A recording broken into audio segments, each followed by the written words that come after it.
Hello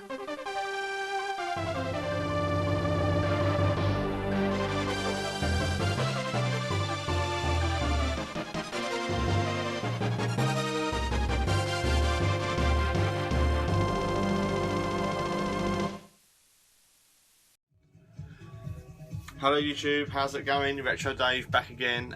Apologise for the delay in the upload. I've had a really busy past couple of weeks, and the last week I've been working away at a massive job down in Essex. So yeah, haven't had really any time to do much video wise. So I thought, well, you know, it's now Saturday night, so I thought, right, I better get something done. So yeah, I've got a new video for you guys. So I hope everyone's doing alright. Some good videos going up recently. I've been enjoying watching your videos. Tried to comment where I can, and yeah, I've got a catch up now on replying to comments on my previous videos. So again, guys, this year I just want to apologise at the beginning. This year's just been really crazy since the start of it, with work, one thing or another, and birthdays. My daughter's birthday, my wife's birthday's coming up. So yeah, it's just gonna be, you have to just persevere for the time being. This time of year is just generally busy for me, so yeah, apologies for that. So enough waffle. I'm going to start firstly with a gift I've done with a tuber. This guy is Andy Hug. He's fairly new on the scene. He has been a kind of a long-term commenter, subscriber, watcher of mine on my channel and on Twitter as well. He's in the last few weeks, or say month or so, he's been uploading his own videos, so I recommend you go and check them out. Yeah, real nice guy, seems down to earth. Yeah, enjoys his Nintendo stuff, and yeah, it's been yeah, really good getting to know him as well. I actually been speaking to him on the phone as well. I actually gave him a ring the other day. was it a couple of weeks ago now? So the other day, so a couple of weeks ago. Yeah, been chatting the phone a few times since getting on really well. So yeah, really great guy. So I recommend you go and check him out. Now, I was chatting to him about video editing, and as you know, my video editing skills are pretty slim. And my laptop has packed up, so I'm on the lookout for another laptop at some point in the near future. And I asked him how he does his videos, because he's got some good editing skills. He assures me that he's as bad as I say I am, but his videos come out really well. Really like the fact that when he shows his games, he has a little like a little gameplay box like there on the screen next to him, showing a bit of brief gameplay of the game. That's something I'd like to do. I don't know how to do it, and he's basically told me that he uses a program called Sony Visio. So I am not going to go and get Sony Visio, and he very kindly helped me out and has sent me a copy. I shall show you. He sent me a little note. It says, "Hi Dave, please find enclosed Sony Vegas 13. Hopefully it doesn't blow that netbook up. Haha, all the best, mate, Andy Ho." So again, he's my class of note on the scrap of an envelope or a post-it note, and if you ever get anything from me, that's what you get, a post-it note or a scrap of paper. So I thought it was pretty funny. He sent it on an envelope, folded up. So cheers, Andy. And yeah, it's on that, a USB stick.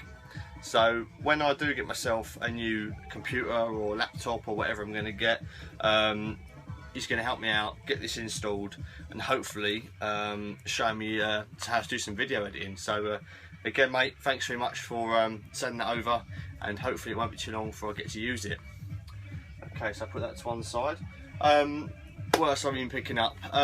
As I mentioned before, the whole Amiibo thing, I have cancelled, like I say, some of the pre-orders that I had. They've all since come out and gone. I only kept one. I cancelled 5. And I kept one Amiibo, which I've got here now. I've got it on day of release, delivered from Amazon, and it's just the Bowser Amiibo. Lots of people have really picked this up. I'm not going to go too much about it, but it's a central Nintendo character that I wanted to pick up. So I will now place Bowser next to my Captain Falcon. There we go, done, just one. And then there's a few more coming out. I've only pre-ordered a couple of those. Again, I'm not going for all of them. You have to wait and see to which characters I'm going to pick up if you're interested. If not, not to worry. I'm happy picking up the few I'm picking up, and that's the end of that. So I won't go on about them too much because everyone seems to be doing it. I've picked up one Super Nintendo item. It's not a game. It's part for a game. Some of you may remember that I did trade my Wii U console to Daz, Comes to Loro. Christ, it's going to be over is it a year ago? It's got to be. It's got to be about a year ago, I reckon. He popped down, done a trade, and basically, I can't remember the whole details of the trade, but I know I got 2 games out of it, and that was Zelda Link to the Past and UN Squadron, and I think there's some money involved as well. Unfortunately, the map in the Zelda was ripped. Opened it up, and all along the joins it all split, and basically the map was falling apart. And me being me, I just thought, you know, I can't be dealing with that. So eventually a map will come up for sale and I'll get it. And about 2 or 3 weeks ago, a map appeared on eBay, and I messaged the seller and we agreed a deal. I paid £10 for a map delivered without rips. So I was very happy to pick up a Link to the Past map for Zelda, so that will go in the box and that's in good condition, so chuffed to get that. Okay, what else I picked up? I shall go on to a couple of charity shop things. I've got the main thing I'm going to show you obviously last, so I'll show you a couple of charity shop items first. I'll start the first thing I got this, must be about a month ago now. Again, like I said before, I pop into the charity shop, see what I find. I don't often find very much, normally find CDs. But I did spot a PlayStation game. I know you're all thinking, fucking hell, what's he doing showing a PlayStation game? But it's a series that I used to really enjoy on the SNES, originally, the first one on the SNES. And then I bought it on the PlayStation 1 when it came out. And that was Theme Park. So I used to love Theme Park on the SNES and on the PS1. And I've never played... I had Theme Park World on the PS2, but I didn't like it back in the day. And I remember buying it thinking, oh, well, no, it's shit. I used to really like the old one.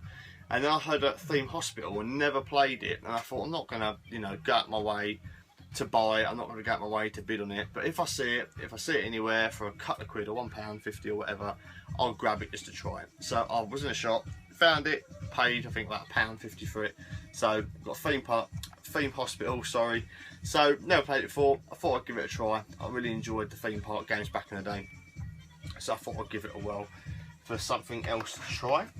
Actually been playing on PlayStation quite a bit. Played Destruction Derby, Ridge Racer, what else I've had? Resident Evil. Just been playing a bit of PlayStation recently, so I thought, you know, why not give it a whirl. In my local charity shop, I found a GameCube game. Don't often see GameCube games in charity shops, especially where I am. I spotted this. It's not, I say not Nintendo because it's not, it's a Sonic game, and it's just the Sonic collection, and it's got all the old school Sonic games on there for the Mega Drive. Especially I like Sonic Spinball, he's one of my favourites, and obviously the original Sonic 1 and 2 as well. So for £1.99 I thought I'd grab that and stick that in my very humble GameCube collection, which is small but sweet. Very happy with it. Again, it's all there. I'm not, you know, it's in great condition. For £2 I thought I might as well get that, because again, occasionally I do like to play the odd Sega title. So yeah, grab that for a couple of quid. Now going right recent, as into like today, I was finishing my job and I was in Essex, and yeah, I met up with Scott, Sega Saturday in the high street after I finished work. We had a peruse around the shop, a couple of charity shops, and went into a CEX, and there wasn't much in there. There's some overpriced second-hand Wii U games, which we thought was quite funny. And we went into a cash generator or cash converters. And they had quite a nice, humble selection of Mega Drive titles, SNES games, pardon me, Game Boy stuff, Atari 2600 stuff. Yeah, quite a few retro bits and pieces, a couple of Mega Drives and bits like that, but you know. So I had a look over and I spotted some Game Boy games. I haven't picked any Game Boy games for a little while, and I thought, I mean, they're loose, but they're in plastic cases, so I thought, fuck it, you know, I'll grab some Game Boy games. Haven't done for a while, something else to play. Now I asked how much they were. Obviously, you had to check the count, and the first game I picked up was a £5, so I put it straight back down. I thought, I'm not really that bothered. Then the other ones were picked them up, they're £1 each. I thought, fuck it, I bought Game Boy games in a case for £1. I'm happy with that, you know, for the time being. If I like the games, then I'll buy them boxed perhaps at a later date, but for £1, I'll give them a try. The first game was, again, this is a total on a whim, I don't know what it's like. It's called Conker's Pocket Tales, and that was £1. Picked up Micro Machines, classic racing game, again, that was £1. And, oh shit, dropped it, Wave Race, that was £1. And then the dearest one, I've never seen this on the Game Boy, and that is Grand Theft Auto, and that was a whole £5. Yeah, I picked that up first and I thought, fucking hell, £5 for a loose Game Boy cart, that's a bit rich, but, you know, I've never seen it. I've never seen the game on the Game Boy before, and I thought I'd give it a shot, so fuck it. So £8, grab those, collected Game Boy games to collect, Game Boy collection. Now, onto the main event, I would like to say. At the end of my last video, I mentioned that I bought a couple of books and I was waiting for them to come. Well, I've got a bit of a story about these books. Well, so I ordered one of them from Amazon, and that came no problem. It was actually in sale. The books are $24.99 new, and Amazon, I just happened to look, and Amazon happened to have this book in sale. I think it's like 30% off. I think it basically cost me £16 and a penny delivered, and I thought, well, I'm not going to grumble. So ordered the book, a few days later, turned up, no problem. Now, the second book is a bit harder to come by. Now, I think John, one MSX to go, left the comment on my last video, which I'm yet to reply to, and he thinks he knows which book I'm talking about, because I think it was from France, and I think that was a bit of a giveaway. Now, these books are basically called The History of Nintendo. Now, some of you may be familiar with these books, some of you may not. I have seen them advertised they've come up in the Retro Gamer magazine, the monthly magazine. They have been like in a column there mentioned before. That's how I first heard about it a few months back. Never really looked into it in great detail to go out and buy one, but I do think at some point I would like to get these books. But I didn't realise how hard it would be to try and track down the second volume, which is totally dedicated to the Game & Watches. Now, I do like my Game & Watches, and so I have got a few, and as you know, recently I picked up the Donkey Kong tabletop, and I have been picking up a few electronic games to add into the game collection recently, and Game & Watches is definitely a series that I'm looking to get more into and pick a few more games up for. I would like to read up a bit more about the games, each game, a bit more history about it, what to look out for, and so on. Because I know a bit about them, but I don't know everything about them. I'm not clued up on all the different variations, because there's a lot of different like series. You've got the silver, the gold, the widescreen, the versus, the tabletop, the panorama. I think there's like 10 different series in the Game & Watch library. And there's some knockoffs as well.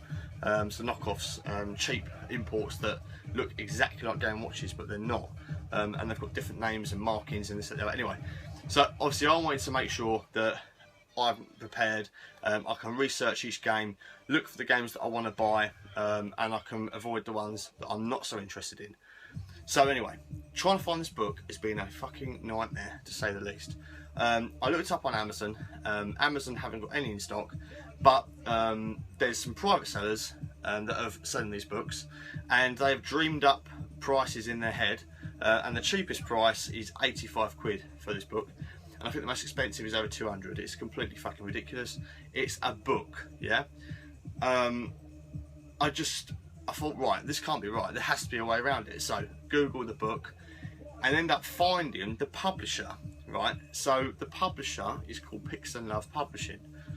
So I went straight there, and I say on the book, I'll show the first book. This is the first book, right? So this is the volume 1. Volume 1, History of Nintendo, okay? Now these are the fucking publishers, these jokers here, called Pix and Love Publishing. So they translate this book from French to English, because I believe it was supposed to be in French, but they translated it for an English release, so I'm led to believe. This one is really easy to find, no problem. You get this on Amazon now, eBay probably now as well. The second book is just a nightmare. Anyway, so I go to the publisher's website. I'll put that down now. Now I've showed you.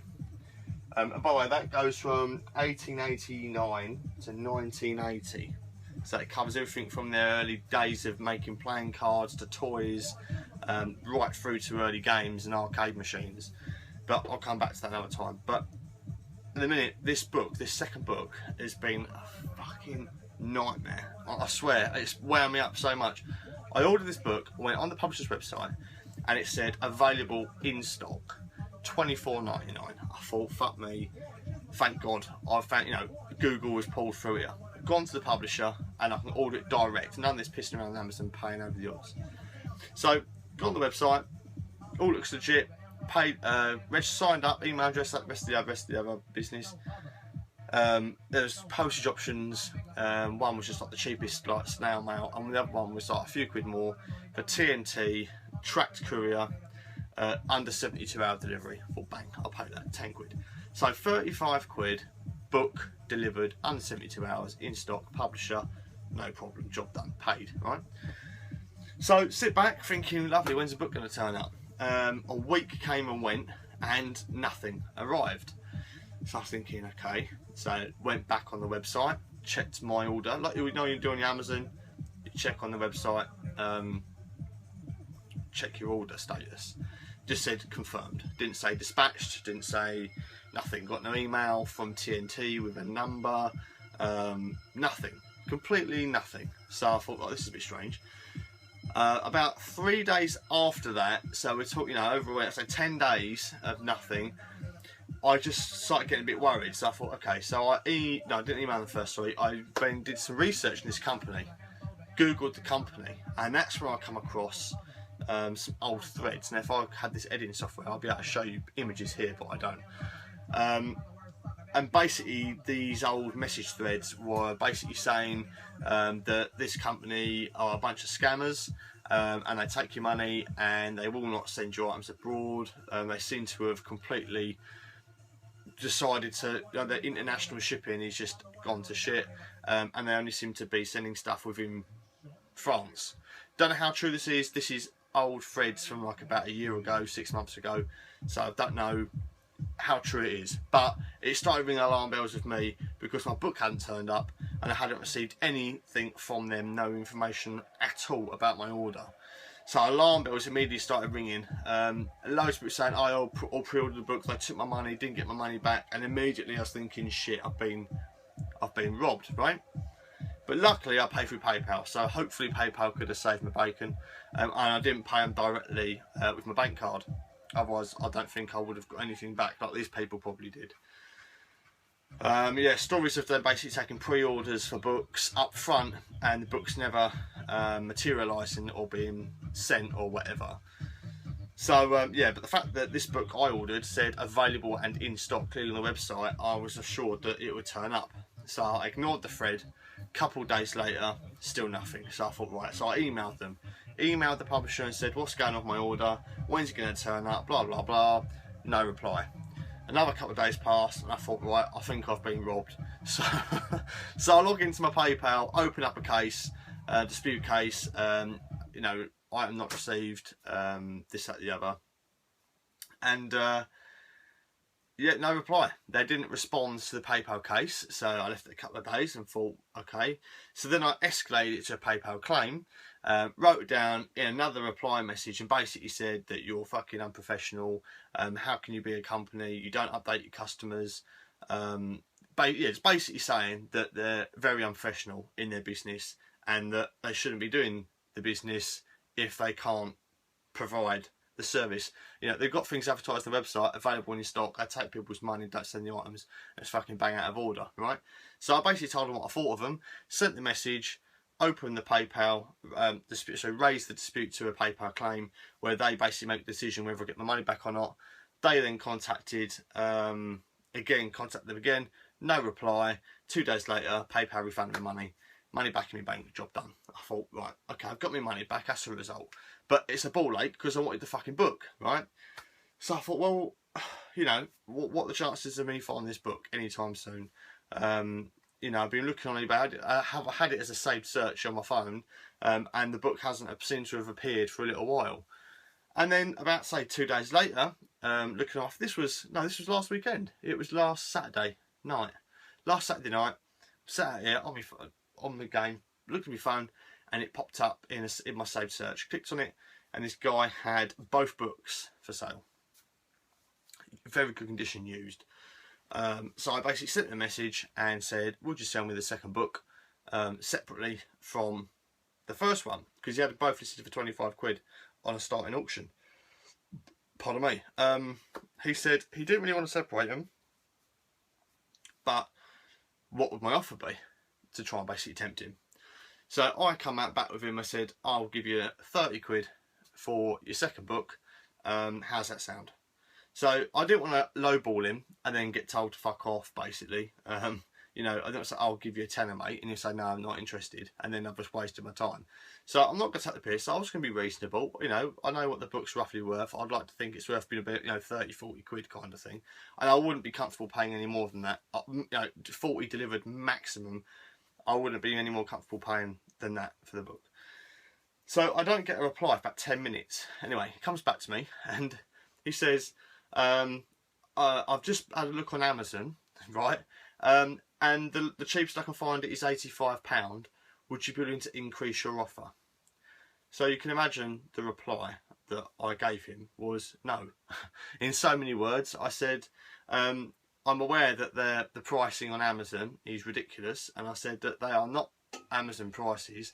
They are private sellers that have dreamt up such prices and are just trying to chance their luck in selling a book that was £25 for £85 plus, just because they want to. I said it doesn't mean that's what it's worth. I said I think 30 quid plus the postage for a second-hand book that is hard to find, admittedly, is a very reasonable offer. And I said I'm more than willing to pay you that now through PayPal, or we'll leave it, no problem. So I didn't know how he was going to react to that. Basically, he replied back, and to my surprise, said, "Okay, mate, I see your point." Gave me his mobile number, and the deal was done. 35 quid delivered for the book, which is what I paid from the publisher and didn't receive, but I ended up getting the book anyway, and I'm pleased to say that I'm very happy with it. And yeah, it's been worth the aggro. It's been a nightmare getting it, but the book is a really good book, and yeah, this the guy selling on eBay pulled through, and yeah, really happy with it. So I shall show you what all the fuss has been about, and that is this book here, History of Nintendo Volume 2. Now, if you like your Game & Watches, then this book is basically everything you need to know. I have had a little read. I say I haven't read it all. I've kind of scan read it, you know, where you kind of just like read a few paragraphs. But it, in long and short, it tells you the history of it. I'm not going to go right into all of it, but it shows you every single Game & Watch that was released, every different variant, what page and so on, tells you all about it, how much they're worth, the rarity, so on and so on, how they're made, how they were designed. Really goes in depth about like the screen, and yeah, it's really clever. Like prototypes. I mean, yeah, it just shows you all about it. So if I skip to like, okay, let's go for example, look, tabletop section. So we'll go to the Donkey Kong Jr. one that I picked up. So it shows you there, if you can read that. It's like a rarity of like 4 or 5. Tells you a bit about it. Yeah. Panorama screens. Tells you a bit about them. Screenshots, different variants from different regions and so on. If you're into your Game & Watches, this is the Bible. This is what you need. It's really good. And I just love the look of the Game & Watches. I love like the metallic bezel around the front. I love the Game & Watch logo. I just love the quirkiness of the little characters, everything. So yeah, I'm really happy to have this book finally, and I really recommend it. And it's hard to find, and do not go to the publisher's website. Whatever you do, is try and find it. Keep your eyes out on eBay and see if you can get yourself one. But yeah, that is the prime pickup in this video is this book here. Really chuffed to get it. So John, if that's what you were thinking, I'm hoping you were right, because again, from France, I'm not sure who else it could be. Anyway, enough waffling. I've been speaking for far too long, 25 minutes almost now. So guys, I'm going to leave it there. I have a few other figures lined up to show, and I have a backlog of Super Nintendo games to show from the end of last year, which I haven't got around to showing yet. So I've got those coming up in future videos. Apart from that, I haven't got nothing else in the pipeline coming up, because I'm sure most of you are aware I'm saving up for Blackpool in May. As many of you know, I think a lot of you are probably going, and I think a few of you are in the same boat. People seem to be slowing it up a little bit, trying to put some money aside for Blackpool. So that is my plan. I've got my wife's birthday coming up, Valentine's Day coming up next week. So yeah, I'm just basically saving for those. But I've got a few bits to keep me going. I've got some gameplays and unboxings to do. Hopefully I can get myself a computer sorted out soon enough so I can do the captured gameplay, but I have some other gameplays lined up and you have to wait and see what they are. So guys, thanks so much for watching. Again, apologies for the delay in getting the video up, for those that might have been waiting for it. I will get back to people that have commented on my last video or so after I've uploaded this. Guys, take it easy, and yeah, I shall catch you again soon for another one. See you soon. See you in a bit.